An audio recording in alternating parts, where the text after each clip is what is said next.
தேவன் தம் மக்களை வழிநடத்தி பாதுகாக்கின்றார் என்பதை உணர்த்தும் சங்கீதம் அதிகாரம் 23. Psalms chapter 23. Holy Bible Disciples of Jesus Christ Ministry. கர்த்தர் என் மேய்ப்பராயிருக்கிறார், நான் தாழ்ச்சியடையேன். அவர் என்னை புல்லுள்ள இடங்களில் மேய்த்து அமர்ந்த தண்ணீர்கள் அண்டையில் என்னை கொண்டு போய் விடுகிறார். அவர் என் ஆத்துமாவை தேற்றி தம்முடைய நாமத்து நிமித்தம் என்னை நீதியின் பாதைகளில் நடத்துகிறார்.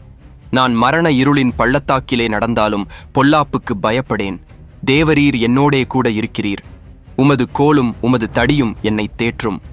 என் சத்துருக்களுக்கு முன்பாக நீர் எனக்கு ஒரு பந்தியை ஆயத்தப்படுத்தி என் தலையை எண்ணெயால் அபிஷேகம் பண்ணுகிறீர். என் பாத்திரம் நிரம்பி வழிகிறது. என் ஜீவனுள்ள நாளெல்லாம் நன்மையும் கிருபையும் என்னை தொடரும். நான் கர்த்தருடைய வீட்டிலே நீடித்த நாட்களாய் நிலைத்திருப்பேன். தேவன் நம்மை வழி நடத்துகின்றார், நமக்கு தேவையான அனைத்தையும் தருகிறார். மன அமைதியையும் நிம்மதியையும் தருகிறார். ஆத்மாவை புதுப்பிக்கின்றார் மற்றும் சரியான பாதையில் வழி நடத்துகிறார். எவ்வளவு கடினமான சூழ்நிலையிலும் தேவன் நம்மோடு இருந்து நம்மை காக்கிறார். தேவன் நமக்கு பாதுகாப்பு அளிக்கிறார். நிறைவான வாழ்க்கையை தருகிறார்.